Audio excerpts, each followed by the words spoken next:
Donald Trump just had a late-night psychotic meltdown inside the reflecting pool in the Washington, D.C. mall. He rushed out of the White House in his motorcade, had the motorcade drive through an empty reflecting pool because one of the things he's doing right now is changing the way the reflecting pool looks. Then he held a press conference right outside the reflecting pool, and he was asked by ABC reporter Rachel Scott, "Why are you focusing on all of these projects as gas prices are soaring? Golden ballrooms, triumphal arches, reflecting pool, taking over the public golf courses in Washington, D.C. And then Donald Trump starts shouting out the reporter, and he says, "That's such a stupid question. You think you understand dirt better than I can, baby?" Or maybe he says, "Maybe. Tell me what you think," he says. "But I don't allow it." He just screams at the reporter. And then thereafter, he calls the reporter a bitch. Here, play this clip. It's such a stupid question you ask. We're fixing up the reflecting pond to the Lincoln Memorial, the Washington Monument, and you say, why are you fixing it up? Because you can understand dirt maybe better than I can, but I don't allow it. This is one of the worst reporters. She's with ABC Fake News, and she's a horror show. She's saying, why would you bother fixing this up? Why would I bother taking 11 or 12 truckloads of filth out of the water in front of the Lincoln Monument? That's what made our country great. Beauty made our country. People made our country great. A question like that is a disgrace to our country. And here is where he calls the reporter a bitch. Here, play this clip. Thank you, press. Thank you, press. This way. Thank you, press. Thank you, press. Thank you, press. Just so you can hear what the reporter asked him and how he responded, here's where the reporter asked, "Why focus on all of these projects as gas prices are soaring?" Here, play this clip. Mr. President, you are here against the backdrop of the war in Iran. Why focus on all these projects right now? You know why? Because I want to keep our country beautiful and safe. Beautiful also. This place was a disgusting place. It was Washington Monument, the Lincoln Memorial, and we had a terrible disgust. I don't know, you probably don't see dirt, but I do. And you walk down this pond, if you would have walked down, they'll tell you better than anybody.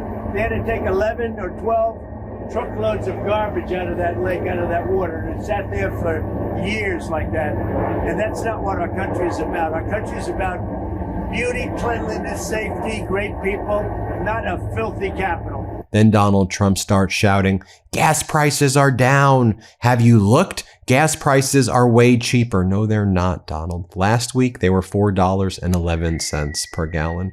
That's very high. Today, they're $4.45 per gallon, and that's the nationwide average. In many states, it's above $5 per gallon, and in some states, it's above $6 per gallon. Here, play this clip. They asked us not to do it during the negotiation. Are you considering maybe going back to that now that gas prices are more than $4.50? Well, no, gas prices have come down today. Have you looked? They've come down very substantially today. The gas prices, you know what's happened today? Gas prices are way down and the stock market is way up today. So gas prices have come down, and I saw today that they broke negatively. In other words, to our positive position, they broke our way very substantially. And when the war is over, gas will fall down at levels that you've never seen before. You'll be down to where you were, maybe even lower. Then Donald Trump turns to a group of the workers who are working on the reflecting pool project, and he starts asking them what they think about Iran and if Iran should have nuclear weapons. And then he said to the workers, "And I told my people, blow them up a little bit." What, like the war crimes you committed where you killed the little girls? 160, hundreds of little girls in Manab. Here, play this clip. And does anybody think Iran should have a nuclear weapon so they can blow you up? No. It's a very important thing that we're doing, right? And oil is coming down, and the stock market today just hit an all-time high. You know, I was reading about doom and gloom. We had to do what we did. We took a little U-turn. We just hit the highest number in the history of our country in the stock market. And I said to my people, we're going to have to take a little U-turn and go to the lovely country of Iran and blow them up a little bit, because you're not going to have a nuclear weapon, and they're not. We're not going to ruin you. These guys work so hard to make things beautiful. We're not going to let a nuclear weapon ruin it. So, thank you. Are you all from Oklahoma? Then Donald Trump is asked about the Hanta virus, which I'm sure you're hearing about now. And then Donald Trump says, we should all be fine. It's all going to be okay. And a reporter says, but should Americans be concerned? And Trump goes, I hope not. I hope not. This is exactly what he said back in February 2020 about COVID. Here, play this clip. Mr. President, I'm also with ABC News. Can I ask you Fake about news. the Hanta virus? Have you been briefed on the virus? Yes, I have. Can you tell us what you learned in these briefings? Well, Should I think Americans you're going to be told everything, and you already have. It's very much, we hope, under control. It was the ship, and I think we're going to make a full report about it tomorrow. We have a lot of people, it's a lot of great people studying it. It should be fine. We hope. Should Americans be concerned that it's going to spread? And how are you I hope working to not. get I those mean, I hope not. We'll do the best we can, yeah. And just so you remember what Donald Trump said on February 24th, 2020 about COVID, he said the coronavirus is very much under control in the USA. We are in contact with everyone in all relevant countries. CDC and World Health have been working hard and very smart. Stock market starting to look very good to me, exclamation point. It's exactly the type of thing he's saying right now. Then Donald Trump is asked, so whatever happened to that one-page offer? Did Iran respond to your one-page memorandum of understanding? Trump's like, it's more than one page, and it's all about them getting rid of nuclear weapons, and they agreed to it. But then they forgot that they agreed to it. They already agreed, but now they forgot there was an agreement. Come on, man. Come on, man. This is so dumb, right? I mean, are we watching this psychotic meltdown of the dumbest human being imaginable? Play this clip. Has Iran officially responded to the one-page offer? Well, it's more than a one-page offer. It's an offer that's basically said they will not have nuclear weapons. They're going to hand us the nuclear dust and many other things that we want. Have they agreed to that so far, Mr. President? On handing when they over agree, the it doesn't mean uranium? much, because the next day they forgot they agreed. And, you know, we're dealing with different sets of leaders. When you talk about regime change, you know, they keep talking about regime change. Well, we got rid of the first regime, we got rid of the second regime, we got rid of most of the third regime, and then they say, oh, is that regime change? I think it's the ultimate regime change. Then Donald Trump's there with Tom Homan, and then they go to the workers. Hey, y'all legal? Are you legal or are you illegal? What? Here, play this clip. Tom Homan, who I'm sure you never heard of. But he's done a job. So, Tom, how good a president is Trump? Greatest president of my lifetime. Yes, sir. I got a question. Man. I got a question. Are y'all legal? Yes. You know what? Actually, from Oklahoma, the answer is probably yes. Indian.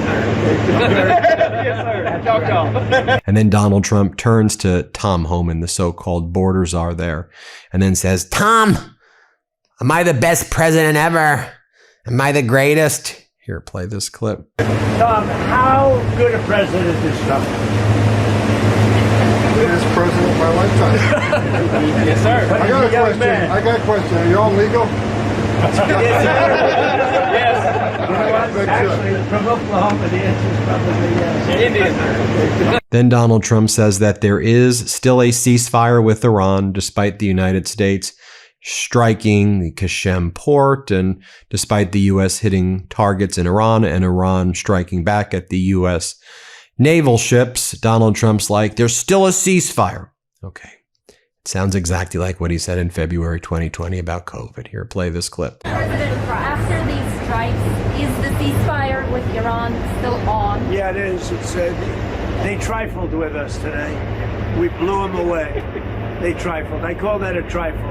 I'll let you know when there's no ceasefire. You won't have to know. If there's no ceasefire, you're not going to have to know. You're just going to have to look at one big glow coming out of Iran. And they better sign their agreement fast. Yes, could you give us an update on what is the latest in those talks? No, it's going. The talks are going very well, but they have to understand if it doesn't get signed, they're going to have a lot of pain. They're going to have a lot of pain. What was They the- want to sign it. I will tell you. They want to sign it a lot more than I do. But Donald Trump said, good news, the ballroom is on budget, he said, right on budget. To a reporter said, okay, but you said taxpayers aren't going to pay anything for it. And in the latest reconciliation bill, taxpayers are on the hook for $1 billion for East Wing modernization. And Trump's like, that's not the ballroom. That's just some security military stuff that's going on for East Wing modernization. Here, play this clip. Well, Mr. President, on another project, you have repeatedly said that taxpayers would not pay for the ballroom at the White House. Why should taxpayers now be on the hook for $1 billion? Well, they're not, because that's for many other projects. That's for projects having to do with safety in a certain section of the White House grounds. That's not all for the ballroom. And we're putting up $400 million to do the ballroom section of the ballroom. We are putting that up privately. I am doing it along with other patriots that love our country. But they want to do certain things militarily with respect to the ballroom, having nothing to do with us or having to do with the safety of the president. So having to do with a lot of things. But we are going to have a safe ballroom. It's under construction. It's ahead of schedule. It's right on budget. It would be $300 to $400 million that we're putting up. And a lot of that money will be going to safety also. Then Donald Trump brags about the stock market hitting an all-time high today, which it did not close at, nor do Americans care, because Americans care about their jobs, their ability to afford things, and they're suffering right now. Here, play this clip. And the stock market hit a new high. Nobody thought that was possible. Stock market today, for the 59th time since I'm president, hit a new high. And people that have 401ks, you guys have 401ks? Because you got to like me. Does everybody have a 401k? Because you got to like Trump if you do. Your 401ks, right? Your 401ks are through the roof, right? Donald Trump brags that the Qatari jet that the Qataris gave to him as a gift, it's coming July 4th. He's really excited about that. Play this clip. Are you expected to have the Qatari jet by July 4th? By July 4th, yeah, we think we're going to have it. Yeah, we do think we're going to have it. Then Donald Trump says, look, we either make a deal with Iran or we don't make a deal with them. Whatever. Here, play this clip. How close would you say that you are to a deal right now with Iran? Could happen any day. Could, and it might not happen, but it could happen any day. I believe they want the deal more than I do. Why was Project Freedom suspended, Donald? Let's play this clip. What happened with Project Freedom, Mr. President? Why was that suspended? Administration officials were talking about this being the next phase of the war. Really wonderful leadership at place. As you know, Pakistan has been fantastic, and their leaders have been fantastic. The Field Marshal and the Prime Minister. And they asked us not to do it. We'll go back to it if we have to. They asked us not to do it during the negotiation. Then he goes, we got all the oil we want in California. California's got a lot of oil, he says. Here, play this clip. California has a tremendous, I don't know if anybody knows, California was the third largest area for oil. And you were telling me, and Chris was telling me before, we're talking about California oil. California is like an oil, it's rich with oil. But stupidly, 15, 16, 17 years ago, people stopped drilling. It was third to Texas and another state, probably Oklahoma. But when this is over, I think you're going to see oil prices drop down to the levels where they were and maybe lower. There's a lot of oil out there. There you have it, everybody. Let me know what you think. Hit subscribe. Let's get to 7 million subscribers. Thanks for watching.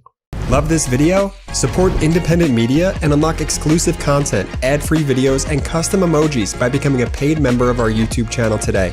You can also gift memberships to others. Let's keep growing together.